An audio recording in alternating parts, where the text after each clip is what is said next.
Now call the meeting of the Carbon County Board of Commissioners to order. Please rise for a moment of silence, prayer, and the Pledge of Allegiance.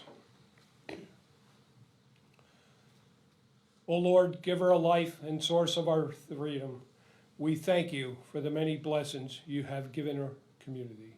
Today, we ask that you pray and take care of our families, of those that we have lost in the many wars in trying to protect our freedom. I especially pray for the safety of the children and the care that they need to become responsible of our adults. Thank you. We ask this in your name. Amen. I pledge allegiance to the flag of the United States of America and to the republic for which it stands, one nation, under God, indivisible, with liberty and justice for all.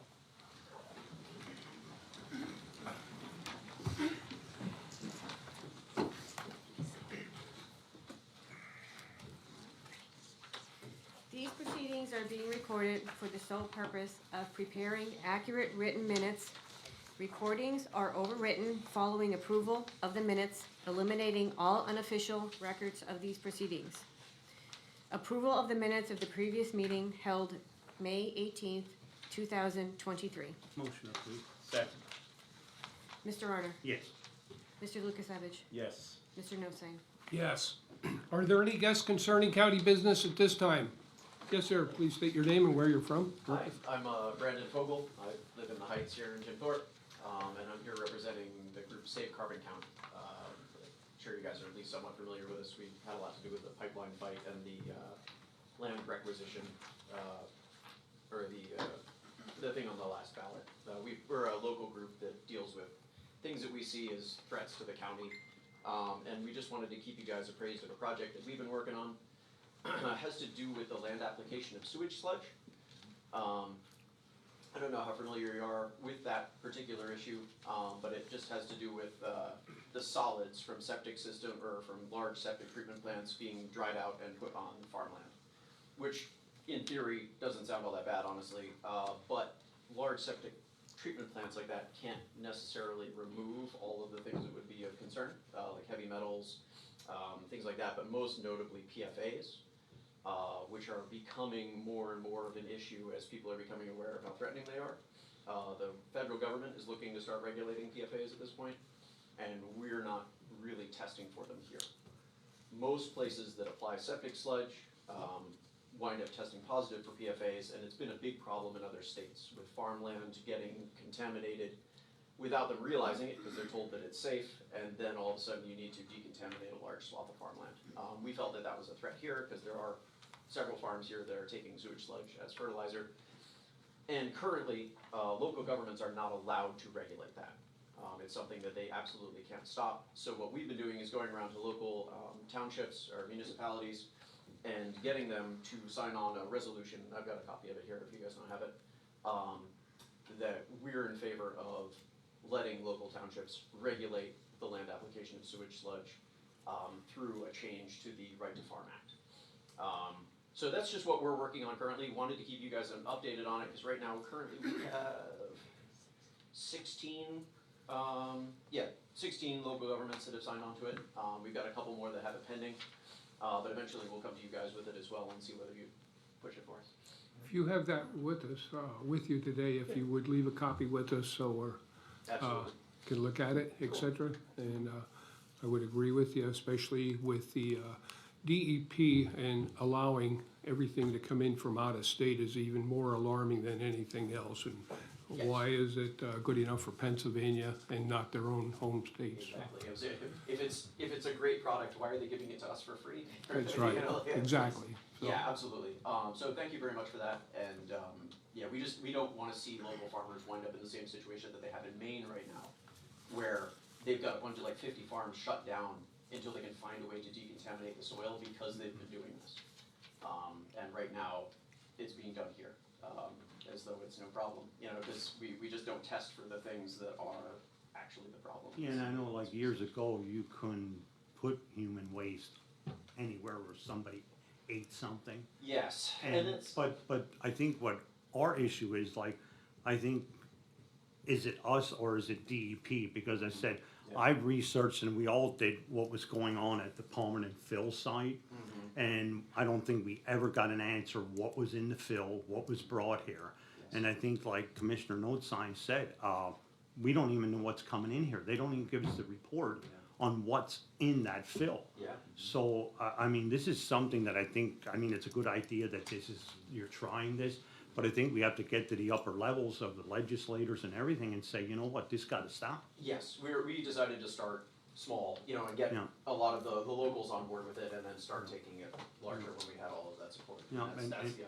And we have nice property around here and they wanna make it into a dump site. Yes, You yeah, know, exactly. when they wanna expand, they should keep the dump site where they live. Yeah, one of the main things that we're looking to address is the Right to Farm Act used to be like a really good piece of legislation that just protected farmers. But then like large corporate interests got involved with it and made it apply to things like land application to sewage sludge, industrial hog farming, things like that. That keeps local governments from regulating any of that. And honestly, our main goal with this is just to make local governments able to regulate that again. We're not proposing any specific expanding of the legislation. We're not even necessarily pushing banning of sewage sludge. We just want local governments to be able to look at it and make their own decision rather than having it forced on them. Yeah, Thank you, Mr. Bogo. Any other guests concerning county business? Okay. Hearing none, we'll move on. Report of executive sessions held. There was one executive session held on Tuesday, May 23rd, 2023 for personnel reasons. Budget transfers as listed on transmittal. Motion approved. Second. Mr. Arner. Yes. Mr. Lukasevich. Yes. Mr. Notstein. Yes. Supplemental appropriations. Move to approve. Second. Mr. Arner. Yes. Mr. Lukasevich. Yes. Mr. Notstein. Yes. Expenditures. Approval of payroll check numbers 75042 through 75060 and direct deposit check numbers 6053344 through 6053777 for the payroll paid through the payroll fund checking account for all county funds totaling $643,008.26. Move to ratify. Second. Mr. Honor? Yes. Mr. Lukasevich? Yes. Mr. Notstein? Yes. Approval of check numbers 236244 through 236635 for expenditures through the general fund clearing account totaling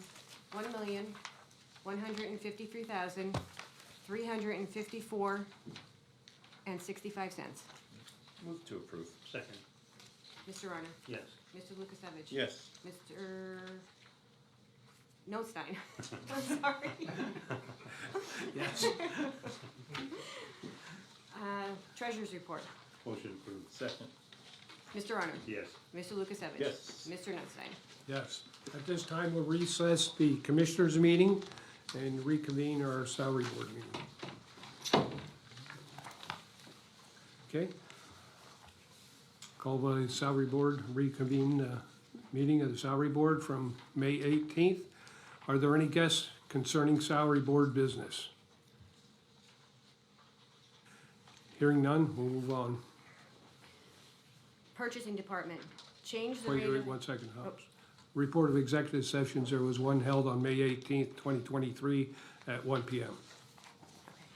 Purchasing Department, change the rate of one purchasing manager from $16.80 per hour, grade S2, step A, to $20.40 per hour, grade S2, step I, effective June 5th, 2023. Move to change the rate. Second. Mr. Spurcheck, Yes. Mr. Arner, Yes. Mr. Lukasevich? Yes. Mr. Notstein? Yes.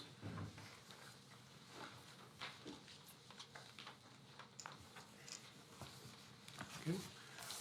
Being no further business for the salary board, meeting adjourned until next week. Well, it'll be our monthly meeting, okay? Personnel report for the county departments. Move to approve. And I'll second that, but I do want to make a comment. We did hire a new person that I think everybody sees that, but I think maybe I'll pick on that person next meeting once they're here. But we do have a new HR director, that is Samantha Giovella, that's sitting in the back of the room. And I think she's gonna bring some good ideas to us. We're looking for the young people, so anybody that's looking for a job, send an application to her, because she's in charge of the applications. So I'm hoping after the meeting that maybe the Times News or either the Channel 13 can sort of like ask her some questions, what her future is looking like for the county. How's that? See, I wasn't gonna pick on these two, I had somebody already. So, well, thank you for, coming here and congratulations on your position. Nothing like putting her on the spot. I tried doing that once, to see how they handle pressure. She's all right with pressure, I see now. Mr. Arner? Yes. Mr. Lukasevich? Yes. Mr. Notstein? Yes, Acknowledgements for the courts and row offices. Motion acknowledged. second. Discussion. There's a leave of absence listed there, the justification for granting a leave of absence. Not too sure that, I mean, I would ask, wait. If it's even, anything to do with HIP or anything, or FMLA, I guess would, but Does the courts want to provide any insight into the leave of absence? It doesn't, I don't see anything. Indicate reason for leave on attached sheet. I'll be glad to address the issue if you'd like. This was discussed at the executive session that was held this past week. Unfortunately, two commissioners weren't able to attend, and therefore do not know what was discussed. Angela Salemi is a court stenographer. She was hired by the court not quite 2 years ago. She came from Luzerne County. She was the lead stenographer in Luzerne County. I believe was making in the vicinity of $90,000 a year. She came here, we were glad to get her, we were fortunate to get her. She comes out of Kingston. She's exploring another job opportunity up there. And she asked if she'd be granted a leave of absence. We reviewed the leave of absence policy for the county, and it indicates that a leave of absence can be granted for personal reasons. I discussed it at the executive session, and I was advised that that was within my authority, and I would have the right to grant a leave of absence. So I've permitted her to have a leave of absence. The only thing that's on the agenda, as I understand it, is an acknowledgement by the commissioners of the leave of absence that was granted. So it's within the board's discretion up until that executive session. That's what the request is for. So if I understand correctly, a leave of absence is given so an individual can go test the waters of another employment opportunity? It includes that, but I think you're being short-sighted and not seeing the big picture. The big picture is, unfortunately, court stenographers are in very short supply. It's very difficult to get them. As I've indicated, we were fortunate to get Angela. I believe that if she is not granted a leave of absence, and if she does not like what she's considering up in Luzerne County, she will not return here, because the past practice of this county has been, if they resign and they come back, they start from square one. They lose all benefits, they do not return to the salary they had, and she wants to avoid that from occurring. In the past, when we lost court stenographers, it has taken at times up to a year, perhaps more, to get another court stenographer. The expense of that to the county, unfortunately, is probably more than having an employee remain as a court stenographer. The only detriment to the county to this is that it delays my posting by about 35 days, 45 days. So to me, it's a good thing for the court and hopefully the commissioners to encourage a leave of absence under these circumstances. This is not a position that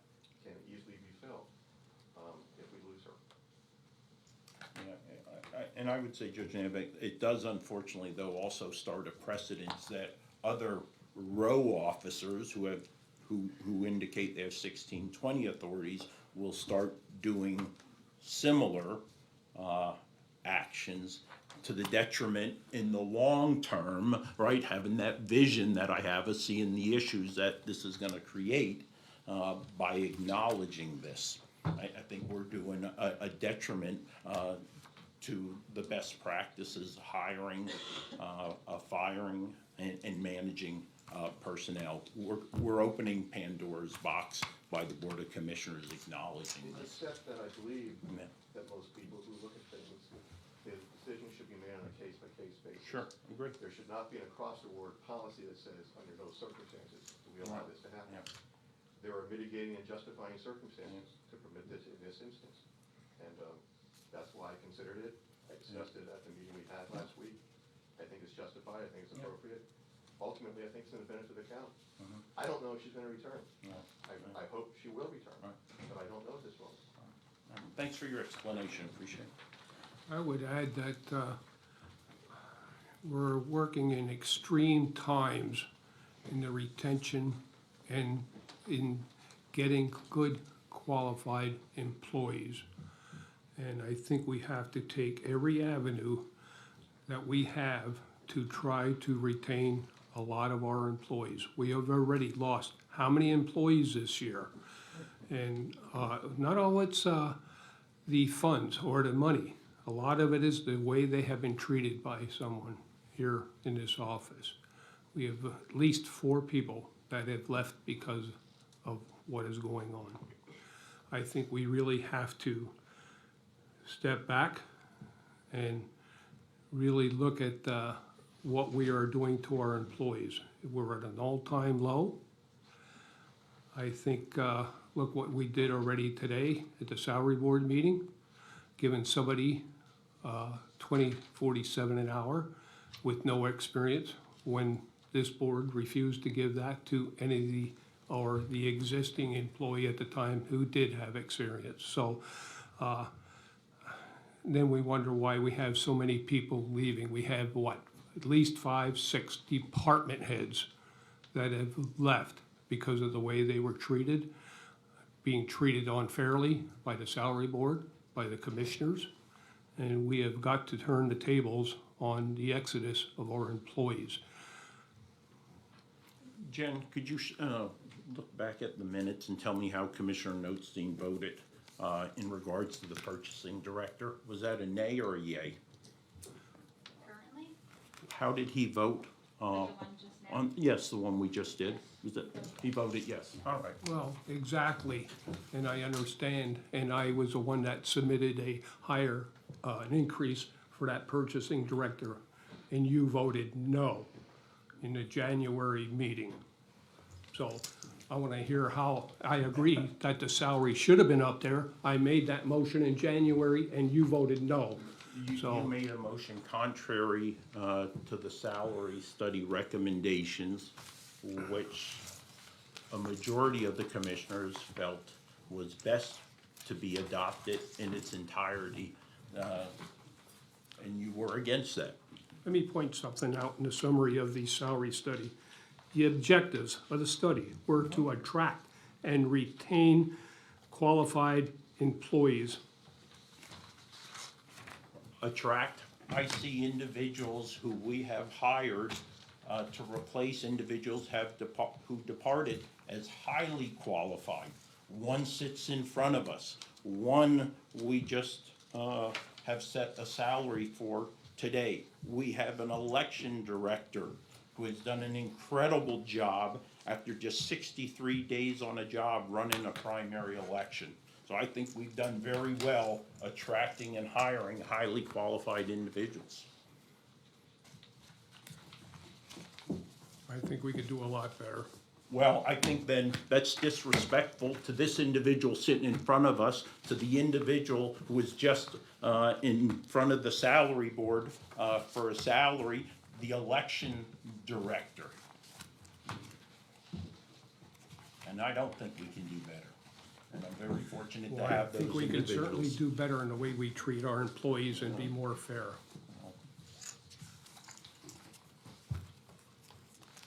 Ready? Oh, ready, yeah. Mr. Arner, Yes.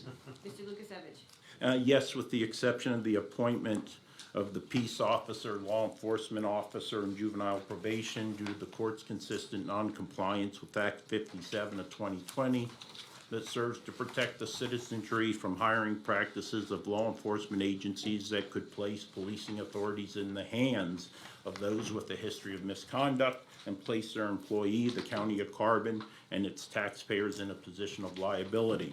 Two county solicitors and the Commissioners' Labor Council have agreed in their opinions that the courts are not exempt from compliance with Act 57. The court has made no gesture to defend the county in any lawsuit that could be brought forth as a result of noncompliance, nor has it sought the recommended declaratory judgment action to recognize an alleged court authority to unilaterally determine its necessity to comply with Act 57. I find it morally reprehensible for the court not to act in the best interest of the citizens of Carbon County, and in this case, they are clearly not. Mr. Notstein. Yes. Correspondence as listed, copies will be made available to the press upon request. Bid award, refuse collection and single-stream recycling at various county locations. For acceptance, table the award of bid for the refuse collection and single-stream recycling at various county locations for 2 weeks. Motion. No, I'll second. Mr. Arner, Yes. Mr. Lukasevich. Yes. Mr. Notstein. Yes. Invoice report for approval and execution.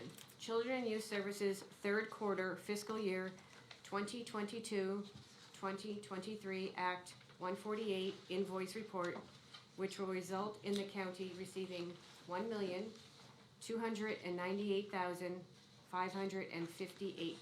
Motion to approve and execute. Second. Mr. Arner, Yes. Mr. Lukasevich. Yes. Mr. Notstein. Yes. Domestic Relations, Renewal Agreement Contact Wireless. For approval and execution, a request was received from the Domestic Relations Office for an extension and renewal of the agreement with Contact Wireless of Albuquerque, New Mexico for Text Page Pro messaging program that would be available to the enforcement officers, allowing increased communication with clients in an effort to increase collections. The monthly service for 3 dedicated phone text lines at a cost of $115.09 per month for 12 months. This will be effective August 1st, 2023 through July 31st, 2024. Move to approve and execute. Second. Mr. Arner, Yes. Mr. Lukasevich. Yes. Mr. Notstein. Yes. Agreement with Penn Teledata for ratification.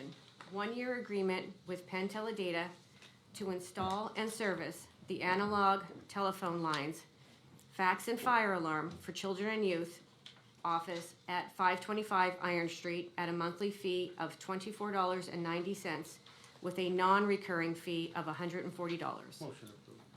Second. Mr. Arner, Yes. Mr. Lukasevich. Yes. Mr. Notstein. Yes. P-Corps renewal. For approval, 2023-2024 insurance renewal with the Pennsylvania Counties Risk Pool for the period June 1, 2023 through May 31, 2024 at a total cost of $452,648, which is an increase of $67,421 with the payment option of 40-40-30. Cost breakdown is as follows. Insurance costs $237,313. Loss fund contribution $223,140, and a loss control credit of $7,810. Move to approve. Second. Mr. Arner, Yes. Mr. Lukasevich, Yes. Mr. Notstein. Yes. Court positions. For approval, authorize the Human Resources Department to process payment to the employees under the jurisdiction of the courts for those positions which were in question due to funding. Payment shall go through the regular payroll process at the rates approved at the annual salary board meeting of January 3, 2023, and retroactive to January 1, 2023. I'll make that motion with discussion. Second. All right, I think, our solicitor, gave us a little bit of an update on what the laws are. And I think for myself, I disagree with some of this. And, the motion that was passed at the annual salary board were for increases that were above the commissioner's proposed rate of the 2023 budget. The commissioner's proposed rates were presented at the annual salary board, and an appeal process would be set up in a few months to update job descriptions with possible outcome of pay increase if justified. The process was not used by the courts. Some of the other, most of them went through the process and okayed the proposal, but the courts did not do that. And the rate for court employees was held at the 2022 rate, not even giving the non-contested positions a chance for an increase. Currently, there is money in the budget, but to my understanding, it's due to vacant positions. Now, what's gonna happen when them current vacant positions are filled? For example, 4 positions at $40,000 is an increase of this budget of $160,000. If this ripples across the county, just say 15, and we have more than 15 positions that are vacant. 15 positions at $15 an hour, $1,820 or $1,800 a year, that's $409,500. That will force us into a tax increase. I know there's some people that want to do tax increases, but I don't think we have to just on an issue like this. And I've been an advocate for the salaries all this time. I never said that anybody didn't deserve a raise. It didn't matter if they were making $11 or $40 an hour. I never said that. But the way that this is gonna get straightened out, this system has been in place in this county for 30, 40 years, and it's time to change. And the biggest thing that can be done to this county is redo these job descriptions and give the people the proper pay that they should. And, you know, I just look at this now, we're looking at this, everybody always comes up here and they go, oh, the inflation is so high and what are we gonna do with our employees? Well, every week, somebody puts in that they want comp time, okay? I've been against comp time since I've been here. Any place I ever worked or any of my friends ever worked, when you worked over your time, you got overtime or either the time you were compensated. Now we're telling everybody that all of these people are so important, but we're giving them more time off. That's not giving them any more money in their budget. They're still making, if they're making $36,000, they're still making $36,000. If they would have, in fact, someone last week, I think they put in for 5 hours for 5 weeks, and we get this continuous. Wouldn't that be nice if them people had them hours paid for, that they can buy that tomato that they're looking for, or that extra steak that they need? You know, I've never seen a system like this. And I didn't want to bring this up on how people are treated, and I've always tried to treat everybody fairly. It doesn't matter where I was throughout my life. You know, we got a good person here, and now we're picking on people that we're getting new in here. You know, the IT director didn't want to call me up because I advocated for him. He's a young person, and that's what we need, our young people to step up to the plate instead of putting them in when they're 60 years old at a position like this. You know, they have to step up. And, you know, he was denied overtime when he came in. He put all these times in. But the last director that was there, probably for 18 months, got overtime. And then we're looking at it, where are we not treating our people right? We've been doing it. I see that. And I want these people to get overtime. And why is this in here? We're contesting over this money that's in the budget for people that aren't even here. That, and like I said, is this the way the budget was padded to make it look like we're doing a good job? You know, that we always have money to rely on? you know, but I just don't see it. This money that's in this budget, that to me, that's there for these vacant positions. If we got people coming in and they're working overtime, they should be paid for it. There's no other place in the world that I think that you come in and like I said, everybody that comes in here, every department, their employees are so important. They want to give them more money, but we sit here and give them more time off. So that means we don't need them. You're giving them more time off. Does that mean we don't need them? You know, now we got vacant positions, like I said, that people are coming in to cover for the vacant positions and we're not paying the people. But we sit here every week and say, boy, the inflation is really bad. But that's where we mistreat our people. And like I said, our IT director, when I went to a seminar with him, he was asked by Homeland Security to work for them. And he gave that job up. I mean, that was a couple months ago. He gave that job to come here, and he was here for 1 month, and we denied him overtime. We are abusing our people. We got to start helping the people out a little bit better and pay them for the time that they're here. But I mean, and like I said, this thing with this salary motion, you can stand on that all they want. But what is going to be the projected thing for when this money is given to the other employees? What are we going to run into next year's budget? I don't know. Like I said, I'm projecting here. I look at $409,000 already, just for that. So where are we going here? And I don't know. Is it back? Should we get rid of some of these positions? And that would help. And you know what? In our office here alone, now we had a process. One of our employees retired, so they moved up, and the next one moved up, and it kept going like that. Within our budget here, I think I have it on. I think it was like $89,000 or $8,900 we saved in our budget. Colleen retired, Lisa moved up. I think we saved $8,900 on 3 people. That isn't our money, it's the taxpayers' money. And that goes back into the pot for next year to give raises. Like everybody comes in here and they think everything is their money. It's not. It's the local taxpayer that's paying for it. And I think when we do this stuff, we're abusing it. We're abusing it just by this one little thing where we're not paying these people on just comp time alone.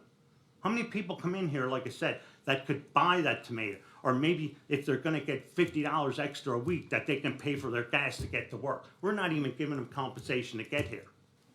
And it's plain and simple, that's it. So I think everybody can come in and argue over this motion, but this is not right. That's my stance on it. And you can sit here, Wayne, and talk about it for 100 years. This has been going on for 20 years, and now I'm the bad guy that wants to get people wages. So you just keep on your campaign and do what you gotta do. I would agree 100% on the comp time, except for a few hours because it's carried away, and eventually those people have to take off. But I remind you, you keep saying about the budget, and what was in the budget were the funds for the purchasing director in there for that 2057, and I agree that person needs it, as most the IT people, I agree 100%. And that IT person didn't only leave because of the money, they were treated the way they were attacked at a meeting. So, Well, I can guarantee you, I never attacked anybody. Maybe no, you I didn't did, say but it I was didn't. you, I didn't say I it don't was you. attack anybody, Yeah, and you know, no. that person, if they would've hung around, they came to other people. I was the one that was working on the salaries, and they came to somebody else, and if they would've listened to me, in fact, even like the election director might have been here too, but they went to somebody else besides me. And you're saying that we could have probably straightened it out come January 1. And that was my suggestion. That was when we were having all these meetings about these salaries. Nothing ever happened from October, November, and December. Okay, so I So- would, well, to begin with, those people leaving, yeah, I would have liked to see them stay as well. But to turn around and pay other new people is a lot more money. Was that money put in the budget for that higher increase in purchasing? And I go back to it again. I don't know if anybody knows how the salary works. You get money through attrition. And when people do retire, we want the people to have a good life to retire. And like I said, just in our department alone, we saved $8,900. That this money is, that person, whatever this person in the next department is moving up or getting, that we can use that money. But like I said, everybody thinks that's their money in that department. I don't look at it. I think these girls here got a decent raise. They moved up, and it's the first day of their job, and we had confidence in them. I mean, when Lisa moved up, if we didn't have confidence in her, I mean, I worked with her every day. You know, if somebody would have came in here and said, well, we want somebody else besides Lisa, they would have had a battle with me because I work with her every day. I see her, and that's how you treat people. You don't treat new people and then abuse them. But if you go back to the budget, Mr. Arner, Yeah. you know, look at what we increased again today. Just our insurance costs for this one item, $67,421. And we set aside $800,000 towards salaries. But what did we do to compensate or decrease that deficit in the county budget? We have been operating at a deficit for 3 years. If you want to, fine, I agree 100%. Those people at the lower end definitely deserve that salary. There's others at the top of the salary or the management level that should be more. Maybe some are overpaid, I agree with that.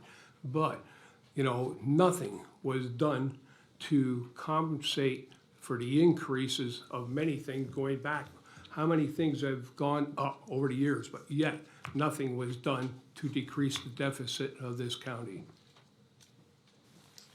Well, this motion is an attempt to rob Peter what the funds for these vacancies to pay Paul, right? Without any concern for the impact on Peter, which in the future, and Commissioner Arner clearly stated, is the county taxpayer, right? And it's also our authority of the Board of Commissioners to set a budget and for taxation. And again, we saw this play out earlier, or mid last year, August, September timeframe, in motions that were made. Nothing prohibits the courts from coming back in here next week and saying, I want to hire and fill those 4 vacancies. Nothing prohibits them from doing that. I have no faith that they won't do that. And to support this would just be providing them an opportunity to do that and put us in a position, as Commissioner Arner clearly stated, where one, the budget and taxes have a significant probability of increasing due to our actions in support of this. That's all I have. May I, Your Honor? Bench?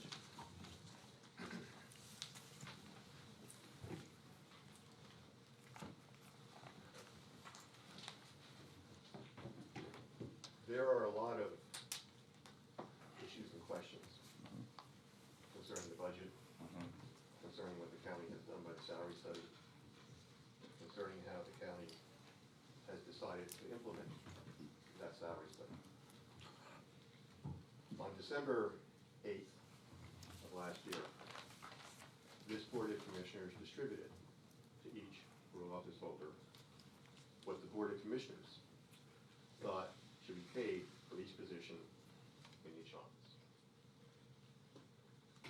That may be a suggestion, but the Board of Commissioners does not have the legal authority to establish the number or the rate of salaries for any position. But that's apparently what the Board of Commissioners wanted to do in that release. I asked a question, and I was told by Commissioner Arner that those positions, those amounts that were handed out by this Board of Commissioners were fully funded in the budget going into 2023. I met with your financial consultant perhaps a month and a half ago, and he confirmed that those positions were fully funded. Not just that they were budgeted, but the monies were appropriated within that budget to pay those salaries for those positions 100%. And that was a change of what the commissioners had done apparently in past years, where they would fund at the earlier year's rate, whereas this year they were gonna fund at the 2023 rate as you guys estimated salary should be set. So we come to a salary board meeting, annual salary board meeting on January 3rd.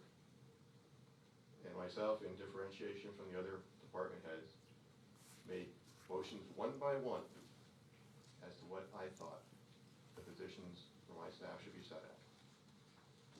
Ultimately, there were 22 positions that were different than what the commissioners had handed out on their December 8th handout.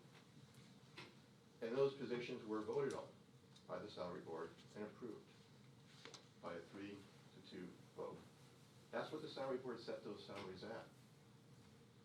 That's the way salaries are set in this county under the county code.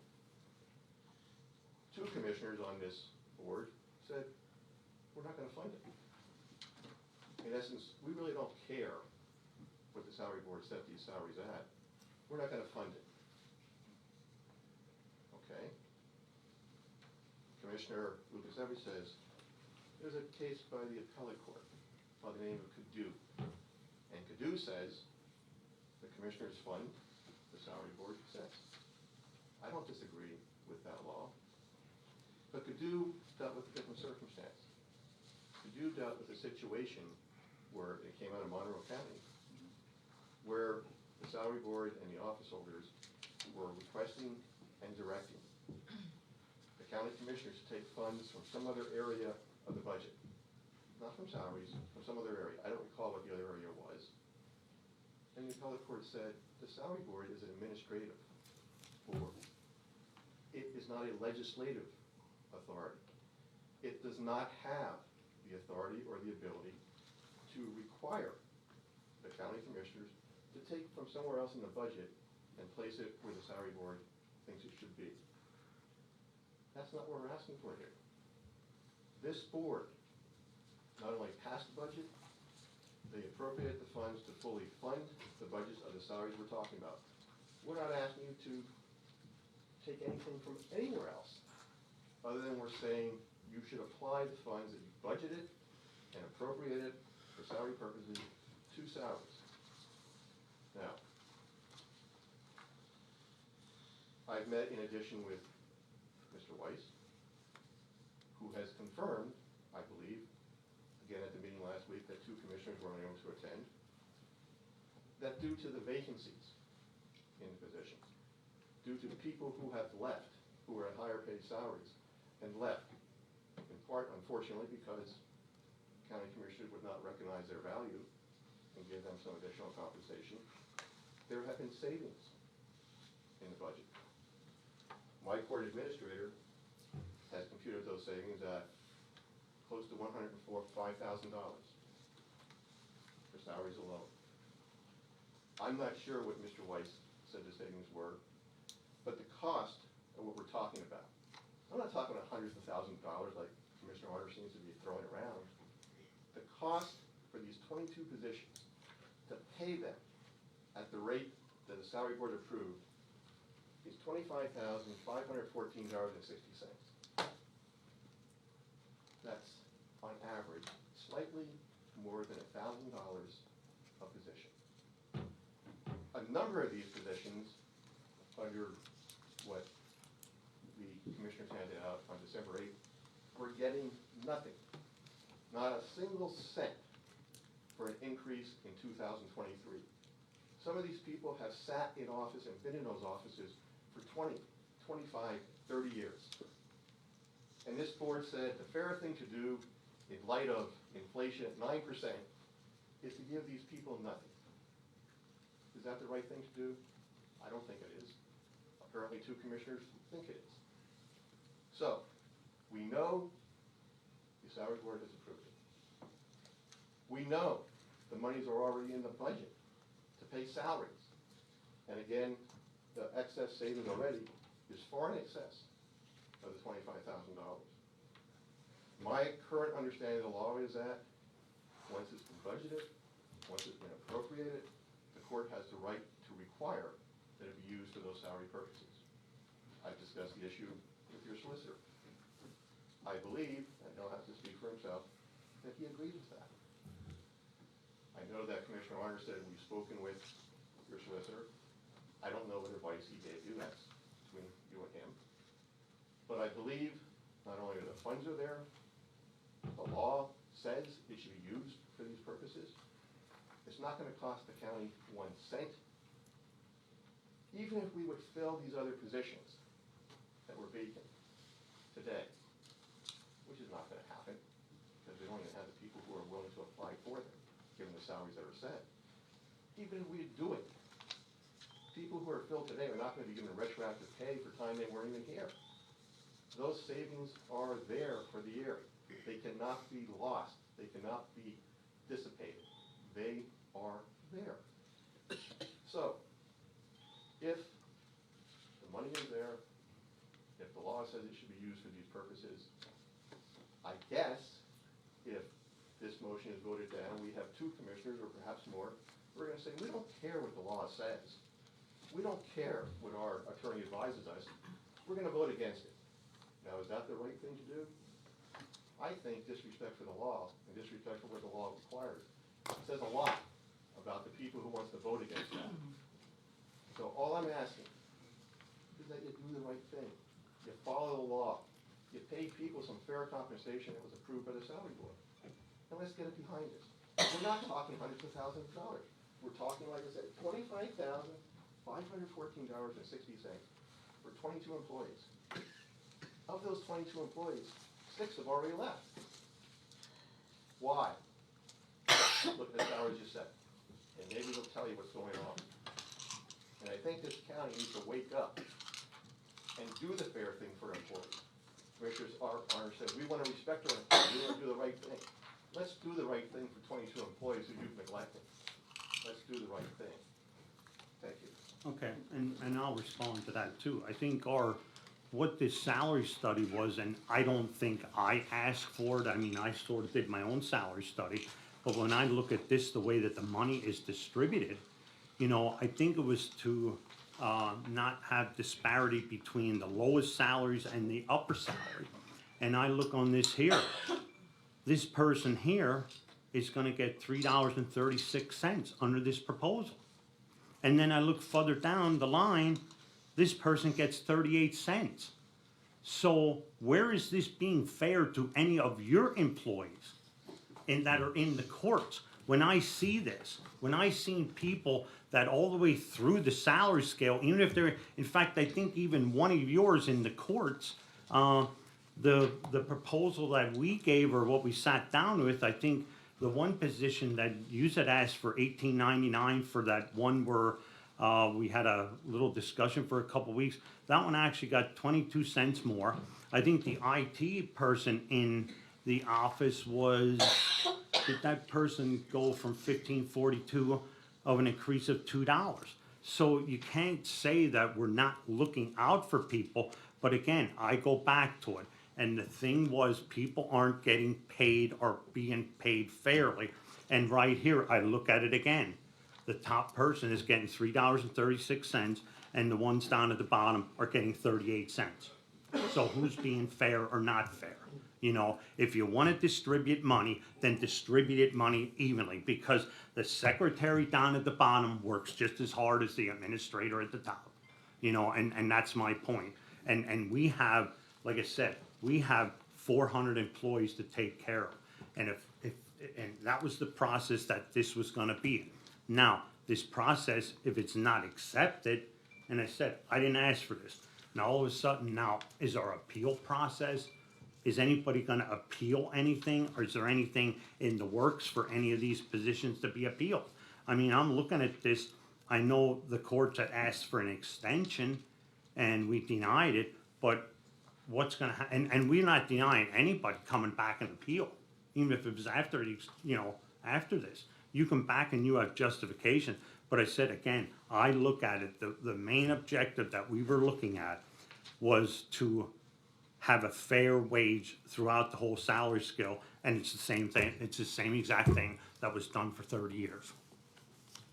And, you know, and I'm not breaking the law by being fair to people. If somebody would come in here and say, okay, everybody here is getting the same raise, or whatever's going on, then that could be a discussion. But I still see $3.36 at the top, and I see 38 cents at the bottom.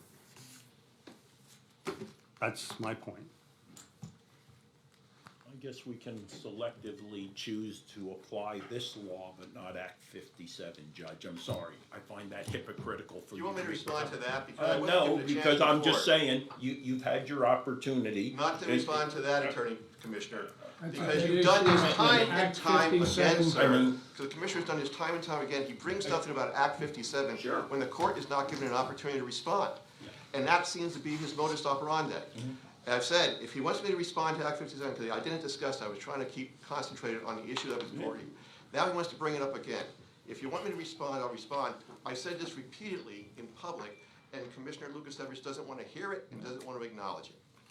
I don't acknowledge it because I disagree with your belief That that you has don't have to nothing- comply, Judge Has Namath. nothing to do with this decision or this vote here. And I agree with that, but Commissioner Lukasevich wants to bring it up. He wants to raise red herrings. It's improper, it's unfair, it's disrespectful. No, it's not a red herring. You said we should apply the law and we should adhere to the law. It is a law. You were referencing a law. I don't see it as a red herring. It's analogous, it's similar, it's the same. Ms. O'Donnell, I am ready for the vote whenever they are. I'm Ready- ready to go I'm ahead ready and for the do vote. No the further vote. discussion? No further Okay. discussion. Mr. Arner, No. Mr. Lukasevich? No. Mr. Notstein? Yes. CDBG Amendment Reimbursement Agreement.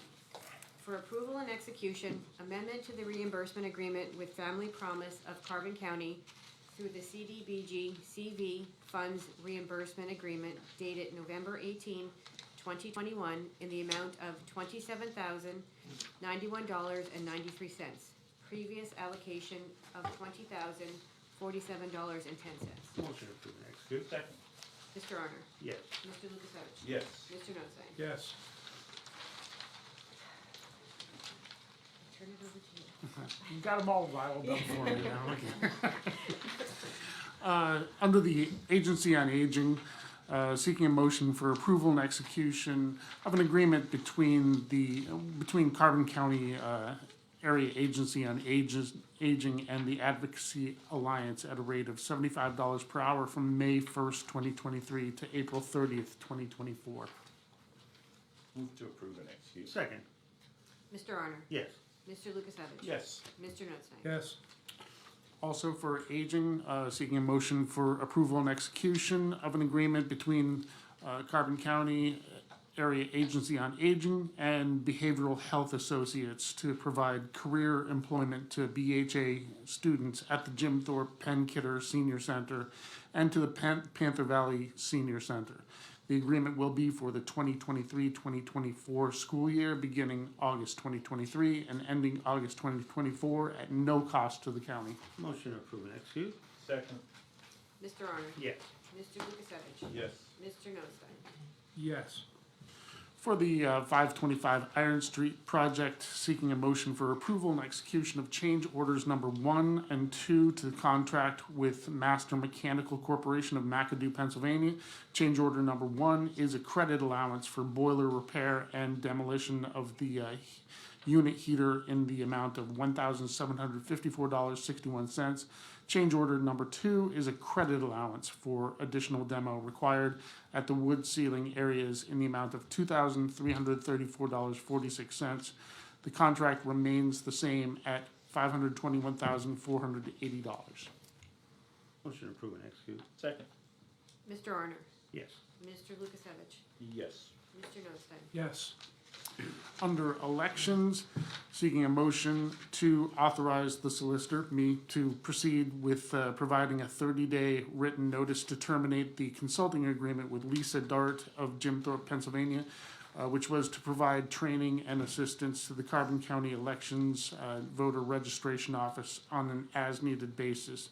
And this was the agreement that was approved March 2nd, 2023 at agenda item number 23-100. Move to approve. Second. So discussion. I disagree with this motion, and the reason I do is that we just made it through the primary election. We didn't have any major problems. Things went pretty smooth, and it was with the assistance of Lisa Dart with the contract and as a consultant.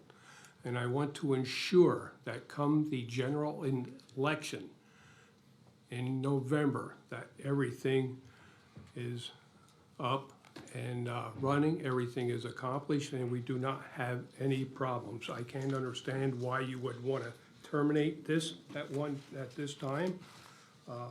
You show me one good reason, and I just feel to be safe. I don't want to be in the headlines like other counties with election issues. I praised them. I think they did a great job. However, they're there less than 3 months and they got some learning to do yet. And they will be great employees when they're finally totally trained. We've had a very successful primary election under the new leadership, and the entire team, I've spoken to them, to include just about an hour ago, is confidence in their ability, and so is the election board, that the contracted services are no longer required or desired.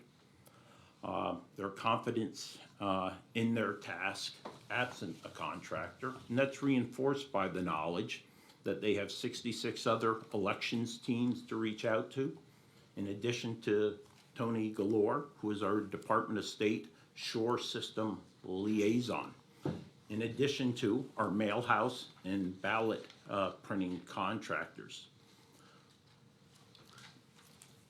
While one was providing assistance and it was greatly appreciated, at the same time, there were other activities taking place that were actually undermining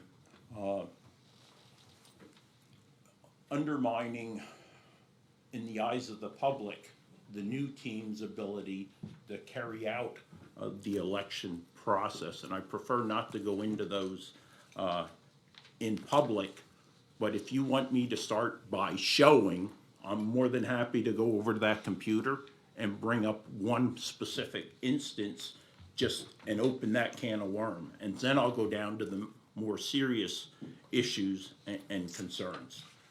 This is nothing that you haven't done to me in the past, was undermining and going on the agenda or having something put on the agenda without my knowledge, telling others to put it on. So I don't want to hear that. This is not the military. I have the floor right now. I do have the floor. Go ahead. This is not the military, okay? And the way you come across to people, you intimidate. And a lot of the people in the boards and authorities, I think, and the employees are afraid to say anything because of what you might say to them. We have lost people on boards. We have lost employees because of you and the way they were treated specifically. The way you attack people at public meetings is a problem. And you have done nothing but to ruin your own reputation as a commissioner. So Tuesday, during our update, I remember the 3 commissioners were present. I remember the solicitor was present. I remember the chief clerk, who's not here today, was present. And we spent about 5 to 6 minutes talking about this motion. So this motion was agreed upon during that It was meeting. not gonna be agreed upon to. It was agreed upon to be put on this agenda. Agreed. So do you not recall that 5 to 6 minute conversation? I do. Well, you just said a minute ago you didn't. Well, yeah, but I agreed to have it on, and I wanted to bring this subject to a head. So To let again- you know what is happening to these boards and authorities. They are advisory boards. They are advisory boards like the animal shelter, the planning and development, and the many other boards and authorities that we have. They are advisory. And you appear, and from what I'm being told, are micromanaging or persuading boards or authorities to do certain things. Well, we expect our contractors to conduct themselves in a professional manner and within the limits of their contractors. Contractors have no authority to direct, make decisions, or liaise with authorities, yet that has occurred. public comments have been made that serve to discredit the election team. The chain of authority in the office has been circumvented, undermining the authority of that team.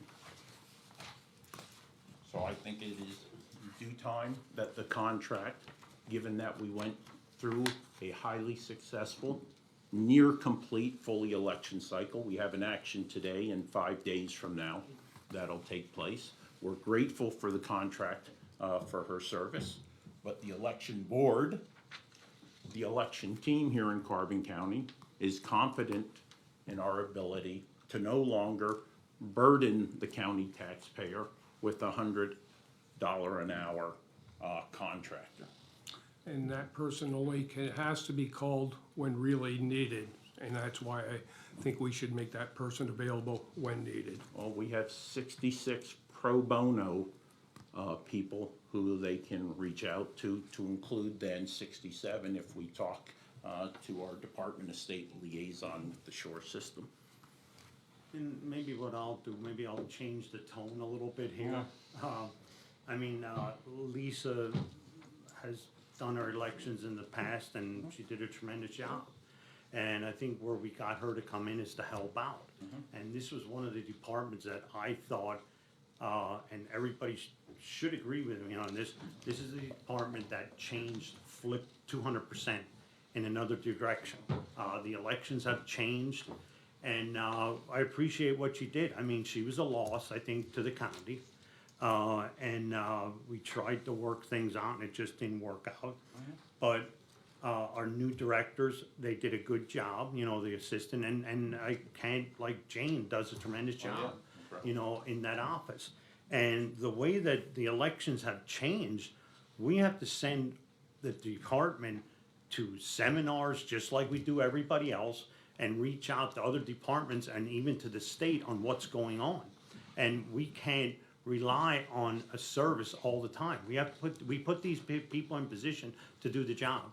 We have the confidence in them, and like I said, I'm not denying that Lisa has not done a tremendous job and helped us through the primary election. That's not it, but I think it's time that we start standing on our own feet for the people that we just hired. Any further discussion? Mr. Arner? Yes. Mr. Lukasevich? Yes. Mr. Notstein? No. Okay, for Mock Chunk Lake Park, seeking a motion for approval and execution of a special activities agreement from the Lenape Nation of Pennsylvania for their Native American Festival, Mock Chunk Powwow. That's September 9 and 10 of 2023, pending receipt of a valid insurance certificate. Motion approved and execute. Second. Mr. Arner? Yes. Mr. Lukasevich? Yes. Mr. Notstein? Yes. Also for the park, seeking a motion for approval and execution of a special activities agreement from St. John's Lutheran Church for their Switchback Scamper on October 22nd, 2023, pending receipt of a valid insurance certificate. Move to approve and execute. Second. Mr. Arner? Yes. Mr. Lukasevich? Yes. Mr. Notstein? Yes. County property, as authorized by resolution number 23-016, a posting was completed to sell the 2007 Ford 500 sedan valued at less than $2,000. No proposals were received by the deadline of 4:30 p.m. on May 22nd, 2023. So I am calling for a motion to dispose of the 2007 Ford 500 sedan as salvage. Motion approved. Second. Mr. Arner? Yes. Mr. Lukasevich? Yes. Yes. Mr. Notstein? Yes. I would need a motion to amend the agenda that was publicly advertised. I'll make that motion. Second. Mr. Arner? Yes. Mr. Lukasevich? Yes. Mr. Notstein? Yes. Okay, with that amendment for the train station, seeking a motion for approval and execution of a banner permit request for the Weatherly Hill Climb Association Incorporated for the Weatherly Hill Climb, June 10th to 11th, 2023. The banner to be displayed May 26th through June 12th of 2023. Motion approved. Second. Mr. Arner? Yes. Mr. Lukasevich? Yes. Mr. Notstein? Yes. Nothing further for the solicitor's report. Any further business? Commissioners report? I do not have anything at this time.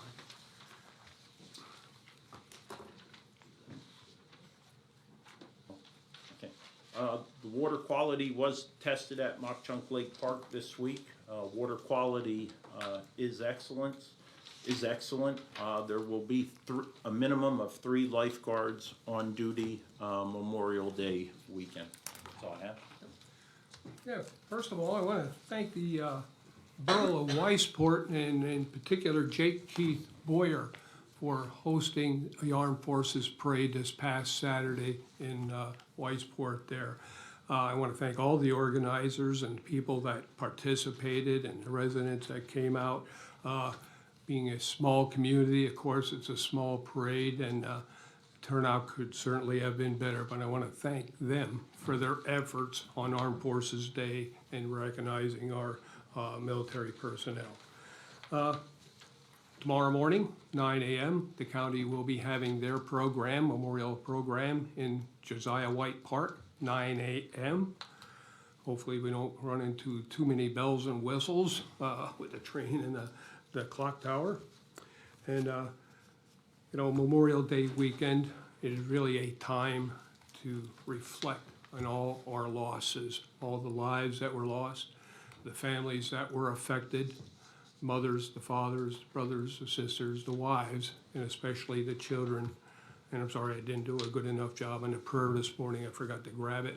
And, those are the ones that suffer the most. I lost an uncle in World War II in Normandy, who never had the pleasure of meeting. It was before I was born. But we don't forget. We can't forget. And we must ensure that our future generations know what Memorial Day is really about and the sacrifices that our personnel and the families gave by giving their life in foreign wars. We pray that their families will, survive and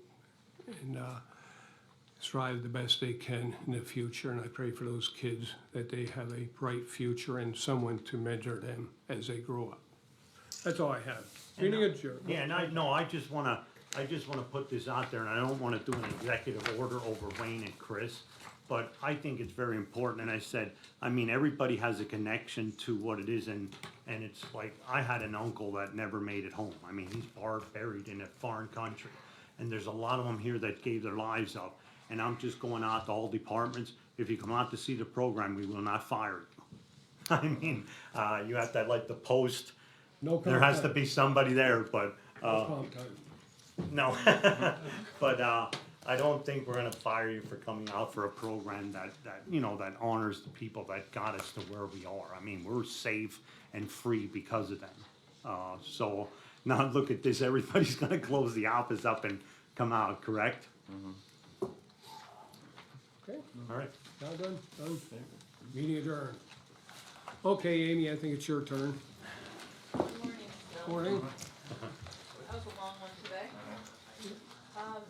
Where does it stand with the repairs on the water leaks for this building as well as the 44? What was that? Okay, go ahead. You talking about fixing the building here? Fixing the building Okay. and the water leaks, yeah.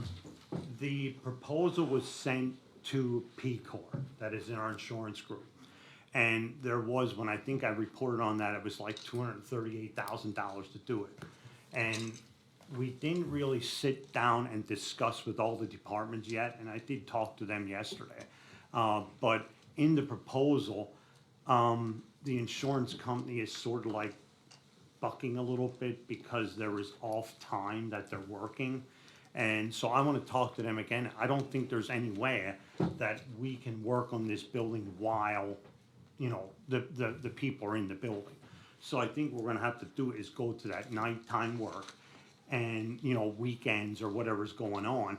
And if there's some way, and I said, we talked about it before, if there's something that they would have to work a Friday, Saturday, Sunday in here, now that is incorporated into that $238,000. Now, the insurance company, like I said, is sort of bucking that a little bit, But I'm gonna, when I call them up, I gotta, they're sending it to them. So I wanna have a discussion, and I don't see no way, cause I know we discussed it, that we were gonna move people. There's no way we're gonna be able to move people to the courthouse, not with the renovations coming up there. And even in here, how would you move people around? I think we're gonna have to go with whatever that is, maybe, I'd say 75% of it would have to be done after hours or weekends. I mean, there's some stuff that's patching, but I'm just gonna have to stress the P Corps that, you know, and I think Mark will agree with it. How would you work in there with ceiling tile when your people are in there? There's no way that this can be possible. And if that's what their proposal was, in fact, the contractor, that's what he said. He says, we can't work in there during the day on certain things.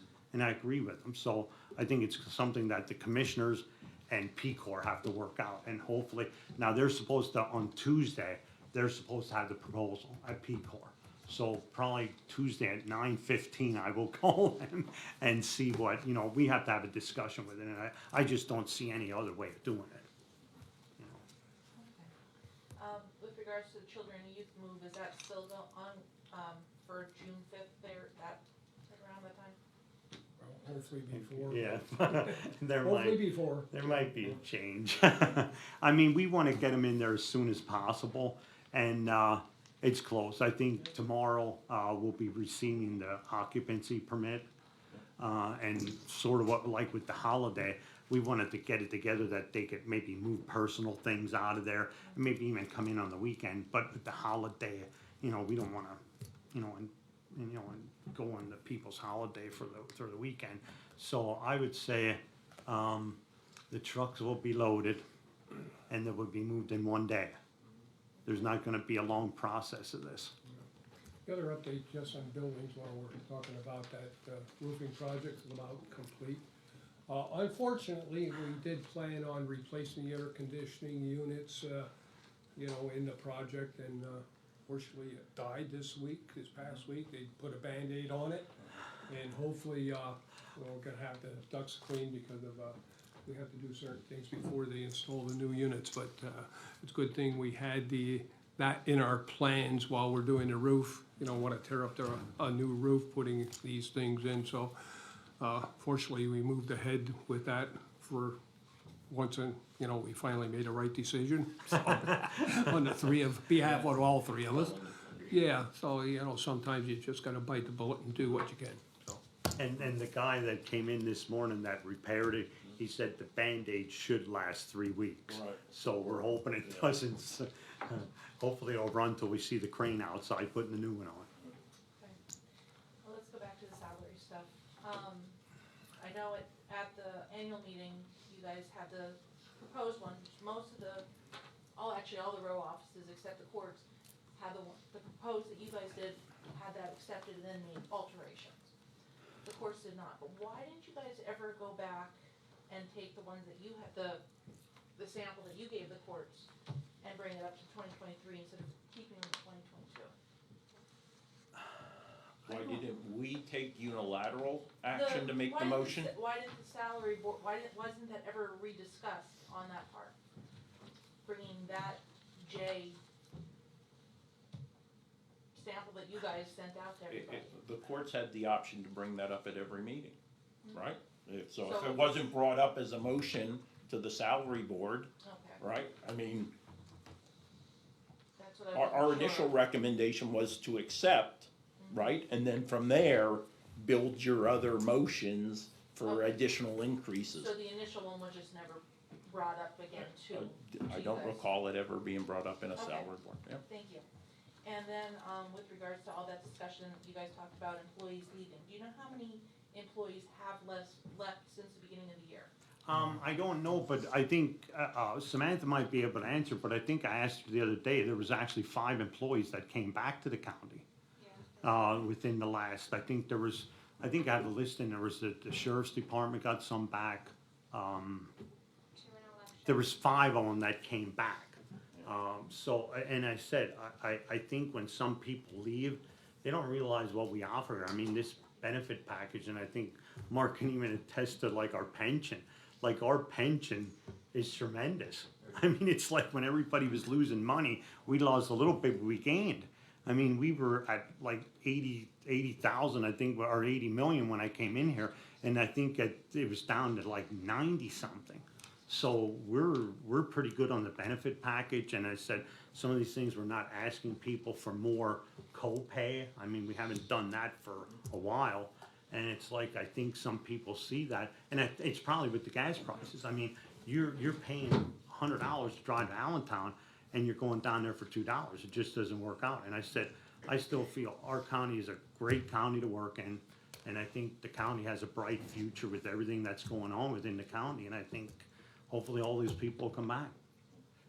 Amy, I would say you do a disservice if you're just gonna try to look at 1 year of number of people. You have to go back and do the research.